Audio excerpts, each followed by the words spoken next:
What was the biggest difference for you stepping on the field the first time with the senior team? Yeah, I think probably the first time was just like kind of the weight of the jersey, like it's just the men's team. I think I played all the age groups leading up to that, youth, go all the way to Olympics, but I think when you finally do it for the senior team, it's just different. I think putting on the jersey, stepping on the field, and playing with the group of players that are here, it's just another level and another speed you have to take your game to. Hello and welcome to the U.S. Soccer Podcast. My name is David Goss. This is the show where we take you inside the U.S. men's and women's national team at every level. On today's show, we feature an interview with the midfielder Jack McGlynn. Jack spoke to us about the joys of being a lefty, why he chose to play for the U.S. over Ireland, and why he lives, quote, rent-free in Alejandro Bedoya's head. So stick around for that. I'm joined by my co-host, World Cup winner Meghan Klingenberg, and 2025 Supporters Shield winner and captain of the Philadelphia Union, Ale Bedoya. Ale! Let's go! Let's go. How was your weekend, Ale? A good one? Oh, it was better than good. It was great. Fantastic. Look, it was a great moment for the club, again, making history, adding silverware to the trophy cabinet. So, credit to the guys on the squad for getting it done. I just came in there at the end just to hold it down a little bit. But yeah, those last 10 minutes were a little bit frantic, but you could hear the crowd get behind you, right? And the Philly fans and really help get the result that we needed to be able to lift that supporter shield. So, well-deserved for the team. Me and Kling were talking about it before the podcast, though, but it just shows the level of consistency that we've shown throughout the whole season. So very proud of the guys. But I said, it's today's Monday. Let's put this behind us now because I really want that MLS Cup. So that's where the focus is going to shift now. Yes, let's go. I can't wait to watch. But the one thing we do have to talk about before we get into this is that in our group chat, I didn't send anything except just a picture of you with your nose, like blood dripping down your face, into your teeth. What happened, dude? Were you celebrating too hard? I wish that was the reason why it happened, but no, it was that last corner kick that New York City had at the end of the game, and I was just man marking one of their defenders, and he just got me. I guess he was upset with the way I was on him. He flew out his arm. I think it was either his elbow or like his fist, and got me pretty good. And I'm still feeling it. I don't think I broke my nose, but chomping down this morning on breakfast was hurting my upper teeth, and I still feel it in my nose, but it was all worth it, right? I think I got a great picture out of it, just showing that Philly-tude, and yeah, it was all worth it. Like I said, we're the ones lifting the supporter shield after that game, so I was really pleased. I'm glad you're committed, because when you went down holding, I was like, come on, Ale, don't time waste. Come on. I'm not that kind of guy. No. You know me. I'm not the kind of guy that goes down, rolls around, so I got a proper head. Even if you were, I wouldn't judge you, I have to say. Like, bring that experience in, get the win however you can. I'm not going to judge. Like, if that's what you have to do, that's what you have to do. But turns out it's way cooler than that, Goss. And it happens that Ale is just badass. I know. I saw on Instagram Mr. Cigar just puffing away in the locker room. I know you said it's Monday, time to move on. Let's talk about the weekend, though, one more time. What was the celebrations like? Yeah, they were great. Every time you win something like that, the locker room goes a little bit crazy. You got champagne and beers, and guys are jumping up and down, dancing. It was awesome. It's just a culmination of it, the effort that you've put in throughout the whole season, starting in preseason. And, you just got to let your emotions run. I had my kids back there, so the cigar part wasn't the best for them because they're like, Dad, stop doing that. You're going to get cancer. I'm happy that they know that what the bad part of smoking is. But, look, I'm not a cigar person either, but you always got to pull them out when you win. And so I forget who it was that supplied them. But I took a turn, hitting the cigar for a little bit to celebrate. Yeah, the victory cigar. It's necessary. Kling, you've won some things as well. Do you have a celebration that you think of when you think back on trophies you've won, or something specific you like to do after you win a trophy? Is it bad to admit that I don't remember some of the things that have gone on afterwards? But there is this one story that I don't actually know if I've told publicly before, but it's not inappropriate. So when we were going into the 2015 World Cup, I was like, I really wasn't drinking at all because it's hard to perform and drink. But I was kind of getting into tequila, and not just like Jose Cuervo shot. It was more like a nice tequila with like a really great flavor and balance, and like drinking on the rocks sort of situation, and then be done and go home. So I found this one that I really liked, and I was like, oh, I'm going to take this with me to Canada in case, because you win. There you go. There's your favorite tequila. You lose. Also, there you go. There's your favorite tequila. So I was like, this is just a good idea. I lugged that tequila around the entire country. Like, we went back and forth, I think, 3 times. And it probably has more frequent flyers than most people that live in Canada. But what was fun about it is that I finally open it up after we win. I take it to our after party. I almost finished that entire 5th by myself. I do not know what kind of, I don't understand how, like, where that, let's call it, power Where came did you from. store it? Yeah. So then, it didn't end well for me. And I look up and I'm like, where is everybody? And everybody had gone home except for Megan Rapinoe. And so she escorted me back to our hotel that night. And thank goodness she did, because I had no idea where it was. So Ale cigars, your tequila. So now we know how to celebrate when the U.S. Soccer Podcast wins the Emmy for greatest podcast of all time. I will do cigar, but do not put tequila in front of me. It has been ruined for all time. Okay. That's good to know. We want to tap into your guys' experience a little bit more, maybe back onto the field a little bit. We are into the USMNT's 2 games coming up. They play Ecuador on October 10th in Austin, Texas, and then they play Australia on October 14th out in Colorado. The roster was announced last week, and as we speak, the team are in camp. You've both been involved in camps. Kling, you talked about it leading into 2015 into a World Cup. We are about 8 months out. What is it like inside that camp, and what is it like for the players that are getting called in? Ale, let's start with you. Yeah, look, I think this is a different cycle to years past, right? Just because with 8 months out, typically in the past when I was involved with the national team, you're playing qualifiers. Yeah. So games that really, really matter, that are really important. You still haven't solidified potentially a spot yet into the World Cup. So there's a lot to play for. So the intensity heats up, competition heats up, the nerve starts coming in, 8 months out, probably towards the tail end of qualifying right now. But at this stage with this squad, I think it's more about just trying to figure out, the right partnerships, getting the right players in. We've seen some faces that haven't been in camp in a while, so it's up to them now to be able to get themselves acquainted to playing with the other guys. And in this case, for a lot of the guys, it's another opportunity. Opportunities to present themselves for them to step up, to prove to the coaching staff that they deserve a spot in the World Cup team, because I feel like there's still a lot of players that aren't in this camp that are probably going to be at the World Cup. So can these guys that are in this camp play well enough in training and in the games to prove themselves that they deserve a spot? Kling, we've talked about before, you've said sort of the most competitive thing in your life was making a World Cup squad, and everyone is competition until that gets announced, and now everyone's on the same team. I would assume this is sort of the start of that run where you're looking around saying, all right, these are the 25 players I need to be alongside of, and here are X players that I need to be ahead of. Yeah, exactly. I think what's really amazing for the men's national team at this moment is that they don't have to worry about qualifying. So they have this long kind of run up to the World Cup where they can work on their system, work on the foundations, work on chemistry and relationships between players.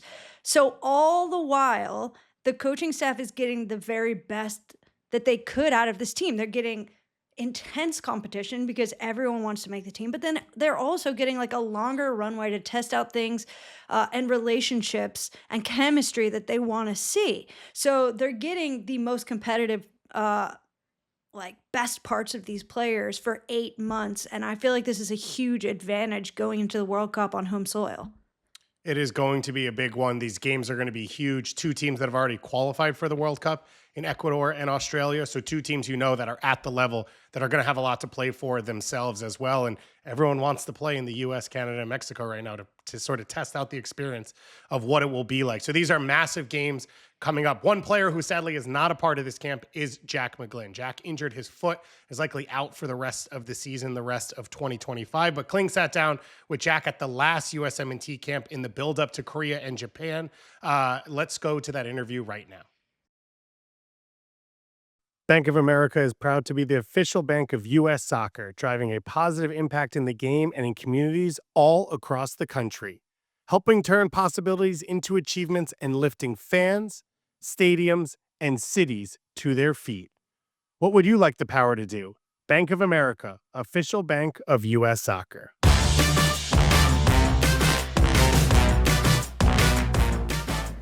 We're ready? On me? Oh no. I guess I do have to start this thing. I mean, unless you want to do it. No, You're good? Okay. Well, In a previous episode, we started this way with Tim Ream, and I thought it would be a really nice way to start this one as well.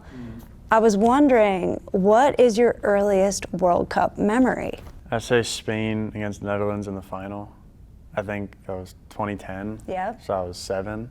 That's kind of the earliest I remember, like clearly, like watching that game and being like so amazed, like World Cup final in extra time and seeing a game winner like that was my first like real memory of the World Cup. That was a really good one. Yeah. I feel like that Spanish team is iconic. And fun fact, I was actually there. Really? Yeah, and I was in South Africa. I was hanging out with my friend. We were like, we're going to the World Cup. We're going to do this. And U.S. soccer obviously didn't advance to the finals. So there was these extra tickets through U.S. Soccer that they were like, yeah, you can have them. And we ended up being like 20 rows back on midfield. During the final? During the final. That's amazing. It was one of like the such an coolest iconic one. soccer memories that I have ever had. That's such like an iconic moment. That's probably like the most memorable World Cup winner, really. Oh, totally. And I feel like there was just so many good players there to watch and learn from, which makes me kind of curious. Who were your heroes growing up? Like, who did you want to be? So I'm a Liverpool fan, so I think Steven Gerrard was always my #1 player. Like, I looked up to just like his work ethic, like his quality on the ball, even what he did off the ball. But I think everyone around my age will probably say Messi too. That's kind of, he's the best player I've ever seen, and I had the honor of playing against him, which is really cool. Didn't win that game, but no, it's a cool thing, like saying I've been able to play against my idol. That is really cool. Now, you got called into the men's national team for the first time at age 20. I was 22, so you beat me by a few years. But I wanted to know, what was the biggest difference for you stepping on the field the first time with the senior team?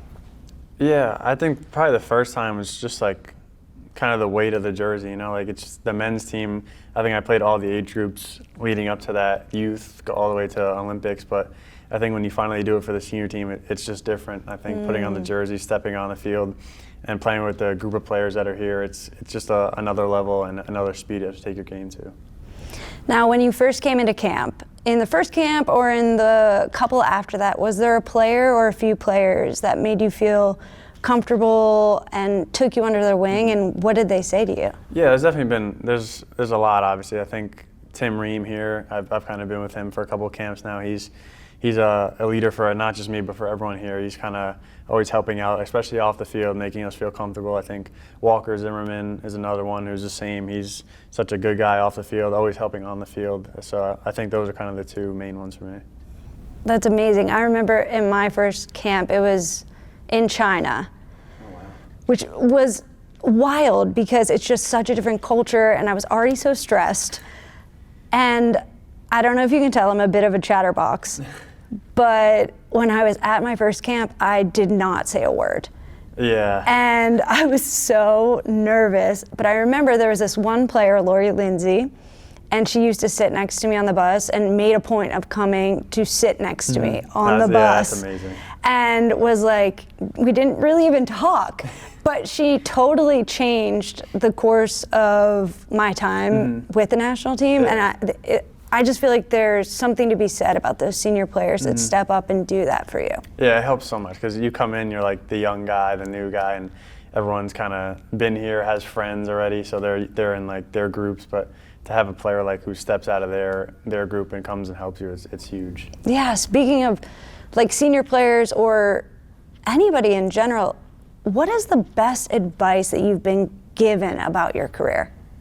My dad always told me this growing up, like that hard work beats talent if talent doesn't work hard. That's kind of what I have to live by because I think I've been talented, but without hard work, I don't think I would make it where I am now, especially. I know I'm still young and I have a lot more I can do, but I think without any hard work, I definitely wouldn't be here. Totally. And I hope you don't mind, but I have, as a senior player, I feel like I have a little bit of room to give you advice. So here's my sage wisdom: sunscreen. Wear it, reapply, and get the good stuff. And if you need recommendations, I'll hit you up. Especially living in Houston now, I need the best. It's different there, and I got cheap Irish skin. Oh no! I was telling my producer earlier. I was like, "Did you know that the FDA actually hasn't approved new sunscreen filters since 2001?" So the technology from the sunscreen in the United States is way behind. So the stuff from Korea and Japan is actually like light years ahead of what we have here. So I'm thinking that maybe instead of trading jerseys, that you could trade sunscreen. I would love to. I'd love to. Anything that guy could help me living in Houston. I mean, it's the heat there is different, so I need that. It's just so different. Oh my gosh. So if you make this team, fingers crossed, for the World Cup, it's going to be in the United States, and you will be playing in front of your friends and family and your fellow Americans. How would that feel for you? I'd say that's probably the number one thing you could ever ask for. I think definitely as a kid growing up, playing in a World Cup's the number one goal. I think it's the biggest sporting event ever, and to have it here in America, to be able to play in front of my friends and family, I think they all seen the work I've put in, and fingers crossed I make that roster. I'm going to do everything I can to do so, and if I do get the chance to play, I'm just going to give my all for the whole country. I love that. Well, fingers crossed for you, and I'm very excited to see how this goes.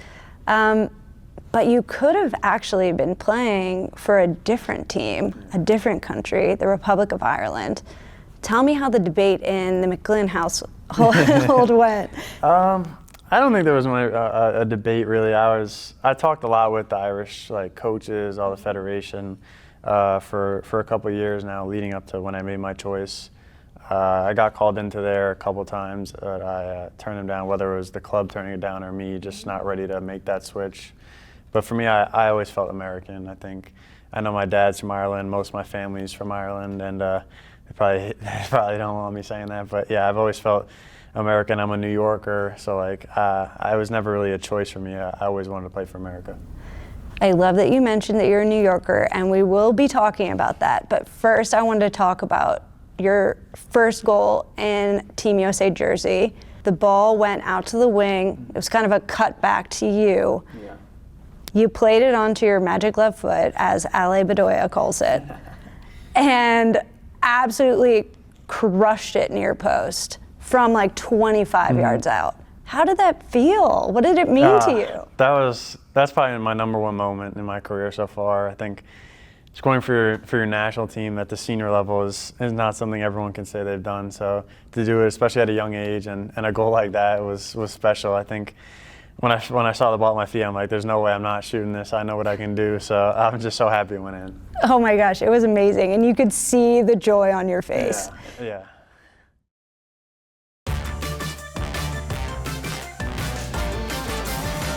I just mentioned your magic lefty, and I'm not a lefty, but I played my entire career as a professional, so I like to think of myself as an honorary lefty. And my partner is lefty, my best friends are lefty. I have a lot of lefties in my life. Explain to us what makes being a lefty so awesome and badass. A lot of people say it looks cooler, so that's number one. So that's what some people say. I think it's just different. I think it just gives you, like, everyone's so used to being right-footed, forcing people onto our left, but I think being left-footed, you're like I feel like I'm so dominant with that foot that, like, I'm able to still go to my right, but still use my left, I think, sometimes. So it's just different. I think it brings, like, a different element to my game than someone else's. Just another threat, I think, that I can have. Do you think that they kind of underestimate you because they're thinking about right-footed players? Yeah, I'd say sometimes, but I think if they look at video, they know I'm going to be a lefty. But it's hard to remember in the match. It is. It definitely is. I think you're so used to everyone being righty that when you come up against a lefty, it's kind of a change for you. Yeah, true. And something that I found interesting when I was kind of looking into like left-footed players is that there are studies that say that left-handed and left-footed people are more creative. Do you believe that's true? I don't think I'm left-handed. That's No? the thing. I switch with everything. Like, I write with my right, but, like, I'll throw with my left. So I can't. That already sounds more creative. Yeah, I can't claim the lefty-lefty thing, I don't think, but I'll agree with it. We're definitely more creative. So changing gears, going to New York. You grew up here, and you lived in Queens. I recently just moved to Brooklyn. Really? And Oh, I'm wow. really liking it so Yeah. far. I have 2 little Pomeranians, and I take them out to the park all Yeah. the time, but don't gatekeep. Like, I need to know what's the best restaurant that you're gonna go to if you only have 24 hours in the city. I got a shot at my hometown pizzeria then. I get Yeah, Carlos let's go. Pizza. It's Carlos? it's Okay. on Metropolitan Avenue. It's in Middle Village. So those are my guys. Every time I'm there, they're so happy to see me. I shot videos there, so they always, when I was a young kid, just coming in for some food, they always hooked me up. So and to this day, whenever I'm in there, they give me free pizza. They're so amazing, and it's the best pizza I've ever had too. Oh my gosh. All right, I'll have to You give gotta it a try try. it. You're gonna have to. I will. Do you have a favorite thing to do in the city? There's so many things you could do. I think, probably for me, just seeing family at this point. I think because most of them are still there. I think my brother plays there, so most of my family's still around that part. So it's tough being away, but I think whenever I'm there, it's just seeing them is probably my favorite thing to do. It's been really fun getting to know the city. I've never lived in New York before, only visited, and I'm just having such a blast. It's amazing. Yeah, there's really just so much to do and see, and there's so many different people, and I really appreciate how much diversity of not just people, but thought and like Yeah. what people are up to. Yeah, I want to move there when I'm done playing for sure. I want to go back and Well, live then there. I'll see you at the Yeah, pizzeria. you will. I'll be there. Trust me, I'll be there. When I'm done playing, I can eat all the pizza I want, so I'll be there. I love that. That's what I'm doing right now. So outside of football, I wanted to ask you about your Roman Empire. Do you know what this is? No, I don't. Okay, let me explain. So, like, whatever your Roman Empire is like what pops up into your mind pretty much every day. So, for example, my Roman Empire is zombie apocalypse. Like, every single day, I'm thinking about, oh my gosh, I'm in this situation right now. If there was a zombie apocalypse, how would I get out of it? And so I need to like think about like where are the escape routes? What would be the best place to hole up? How could I get out of the city fast enough? So that's just an example. There's plenty of different things that people think about regularly, but I didn't know if you had one. I don't think mine's gonna be that creative. I don't really think that much. I'd say now, I think at this point, fantasy football. Oh, okay. I'd say that just because it's starting now. I don't think about it every day when there's no football on, but when there's football on, I'm probably thinking about it a lot. I'm in like 5 leagues, so I kind of have to. That's probably mine. 5 leagues? Yeah, I messed up. That's incredible. I messed up. Yeah, I can't keep track, but yeah. no. Are you in a league where it's cutthroat, where if you come in last, they make you Punishment, yeah. Yeah, I haven't come last. I'm usually. Are you nervous now that you're in 5 leagues? No, I think I'm happy with where I'm at. Okay. My teams are all solid, so I'm happy with it, and I'm not playing against like guys who do as much like in depth as me, you know. So I think I'll be good.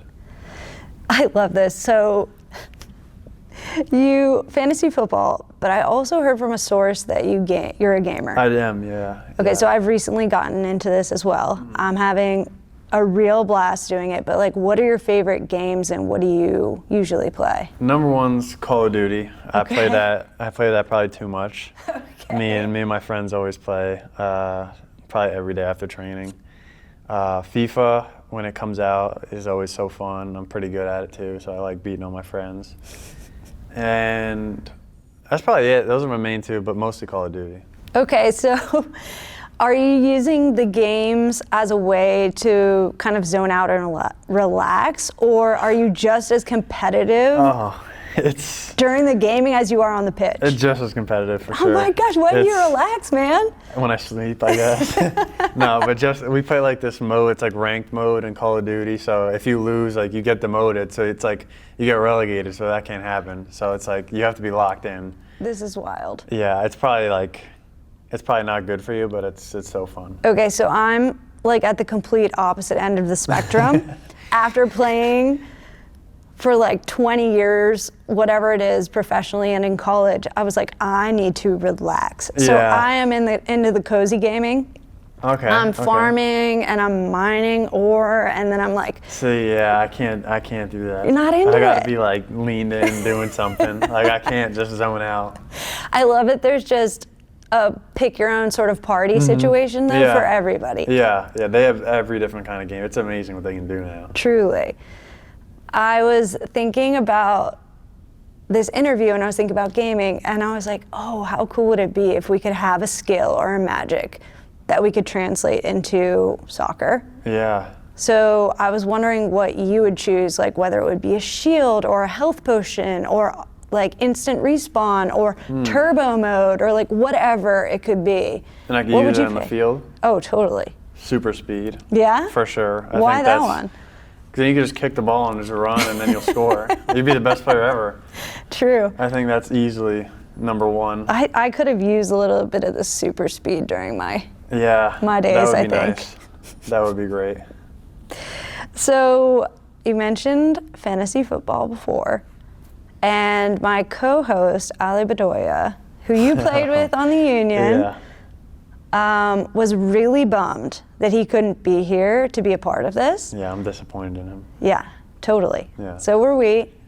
But he did want to send you a video and ask you a question himself. So we're going to show you that. Okay, great.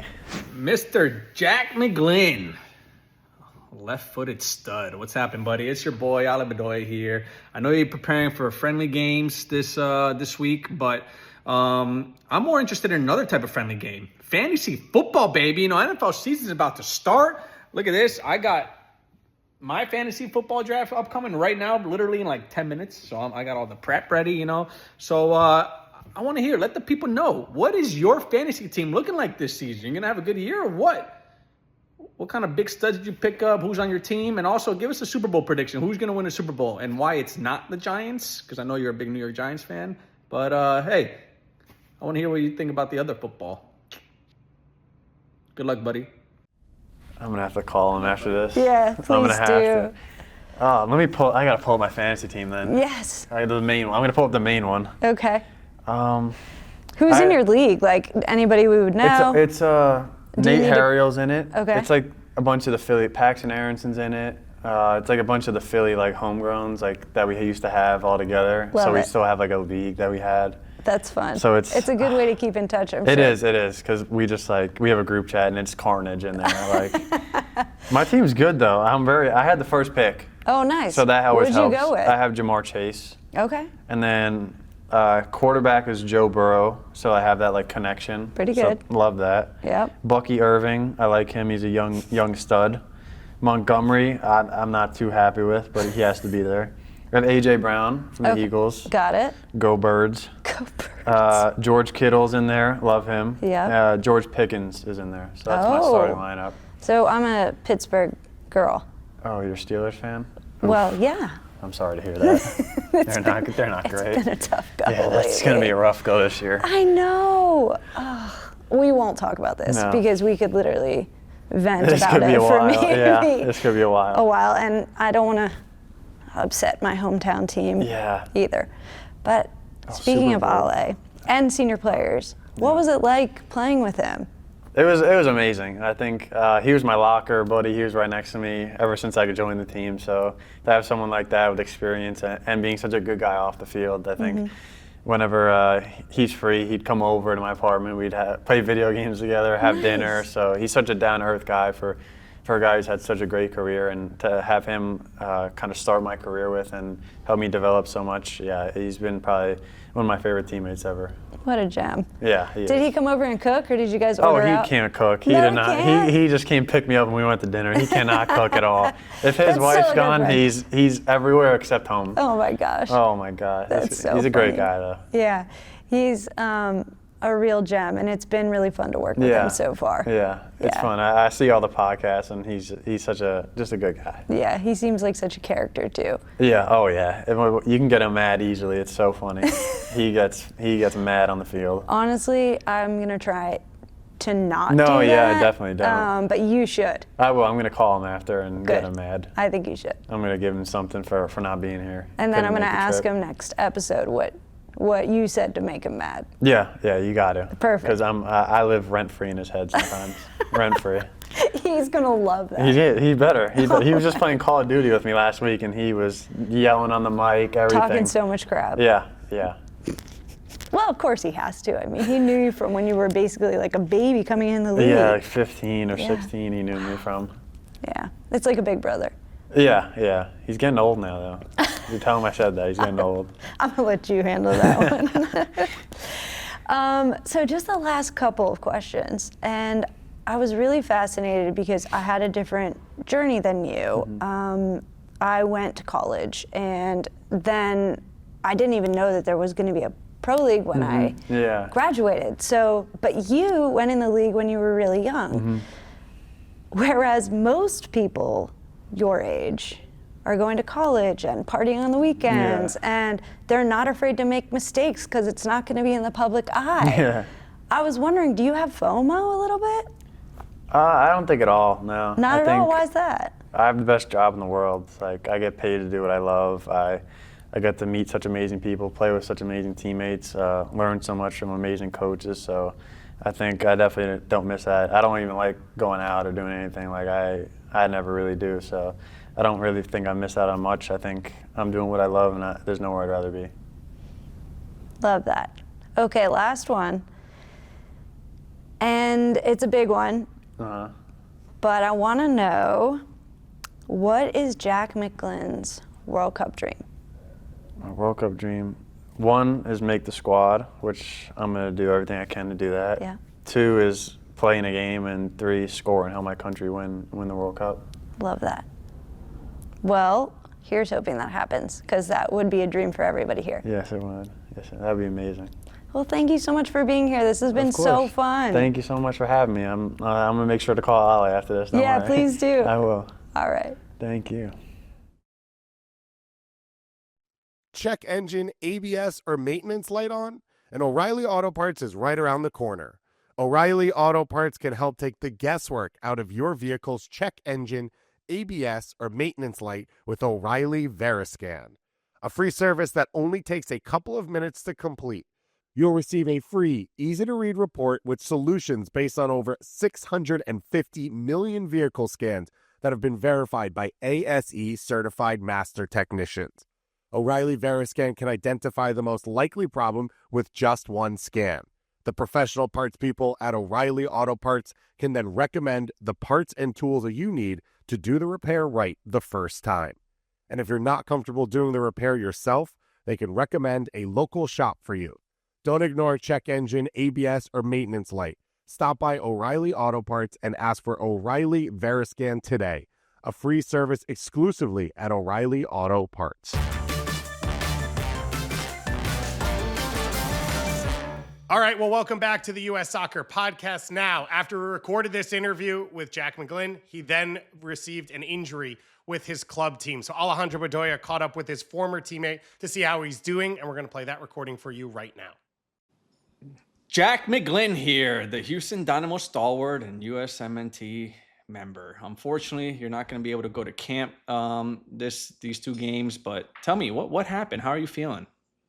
Yeah, so I broke a bone in my foot, so it obviously sucks because I would have loved to join the team. Obviously, coming off a great win against Japan, but setbacks happen. I'm just recovering now. Already bugging my trainers about starting rehab and everything, so I can get back quick and just hopefully join the team for the next camp.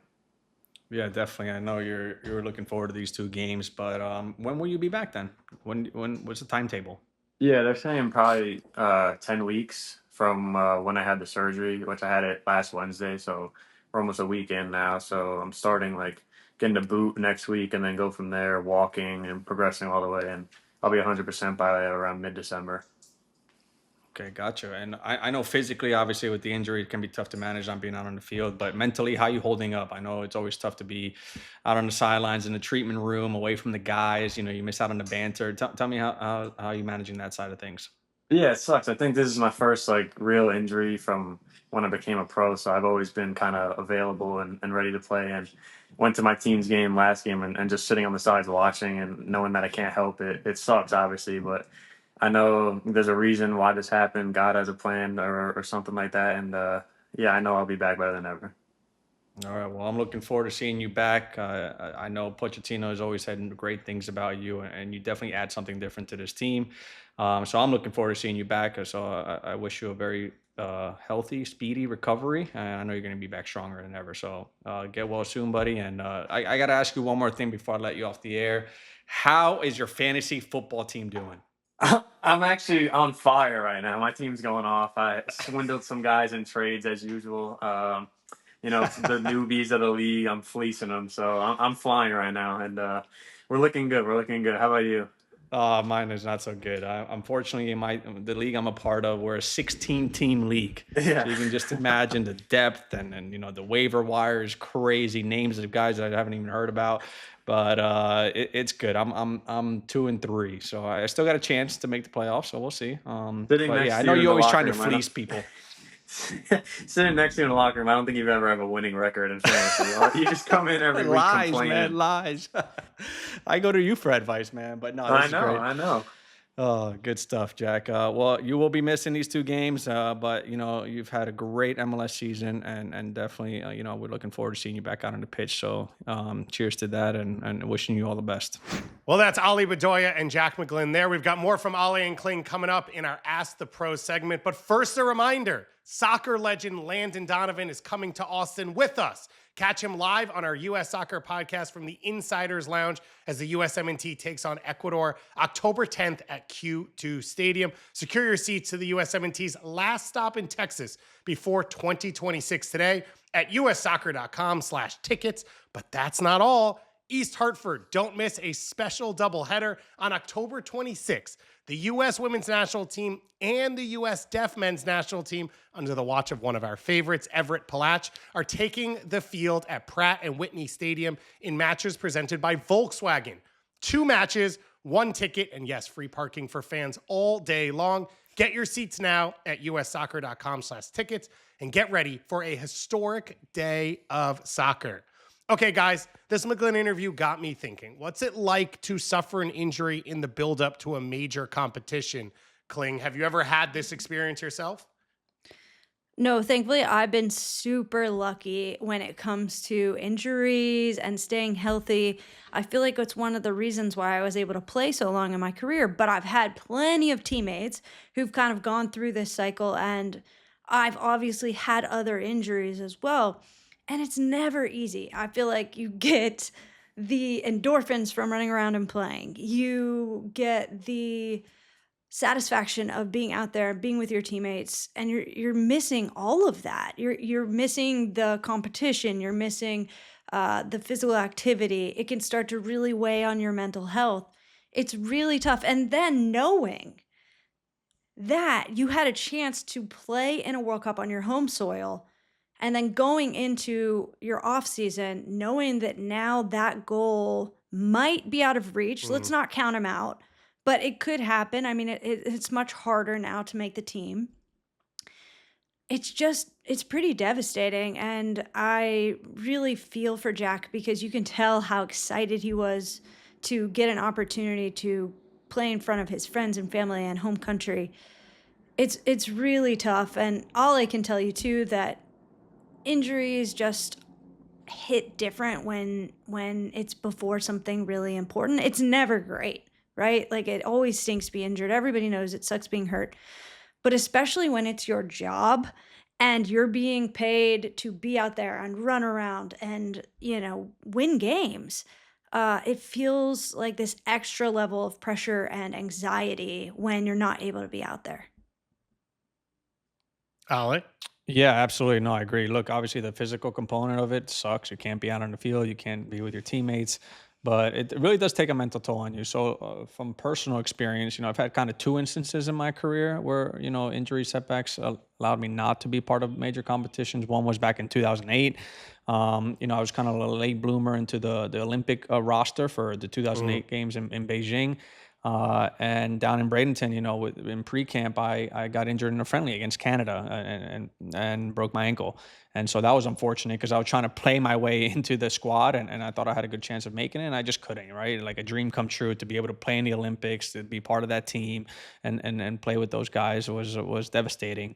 And then the second time was almost even more devastating, I feel like, as I'm much older, the final we lost to against LAFC, to miss out on MLS Cup against LAFC in LA was just devastating for me. I picked up an injury over in the summer and it was just kind of mismanaged, right? And so I ended up re-injuring it a couple times previously just because, I wanted to get back out there. I hate the physios. And I don't hate them personally, but I just hate being in the treatment room. I hate having to go in for treatment. You're away from the guys, that mental toll really, it sticks with you, right? You can't be part of the gym workouts, the banter, you miss out on so much. So it's really devastating. And I look back and thinking what could have been, right? Maybe if I had a chance to play and come in late in the game against LFC, what could have been, right?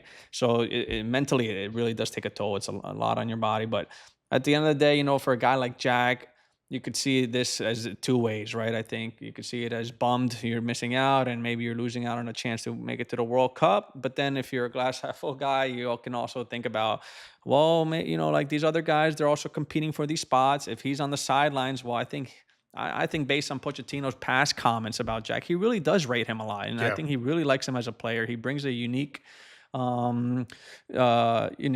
skill set to the squad. And I think it could be good to him if those other guys don't fare well and play well. I think that maybe cements Jack's kind of standing within the team and what Pochettino thinks of him. So yeah, it could be good. Yeah, unfortunately for him, obviously Houston not going to make the playoffs, so he's not going to miss a lot of games. But going into March for the next set of camp after the November camp, you would love for him, I think, to be able to at least be in some form, to be able to show yourself if you're able to work your way back into the camp. I will say, I remember 2022 standing along the field at training talking to you about your injury, and you said to our face that you thought you'd play. So I don't hold any grudges on that, but I just feel like I was the true victim of the whole situation because Ale really used his media savvy to convince us that he was going to play, and he was not going to play, as we clearly know. But it's all forgiven in 2025 Supporter Shield. Is it? It doesn't sound I don't forgiven, even I'm remember just saying. it, Kling. I don't even remember. So it's totally Clear fine. as day. I don't remember it. Of course, we're all cheering for Jack, so best to him. Good luck in his recovery, and we're hoping to see him back very, very soon.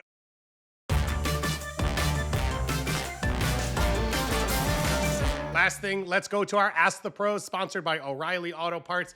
This is where you can ask a question for me, Kling, or for Ale, and we'll get back to you and answer it. Kling, let's start with you. Brandon in Detroit. Your versatility as a defender and midfielder set you apart. How did you develop that adaptability, and what advice would you give young players on mastering multiple positions?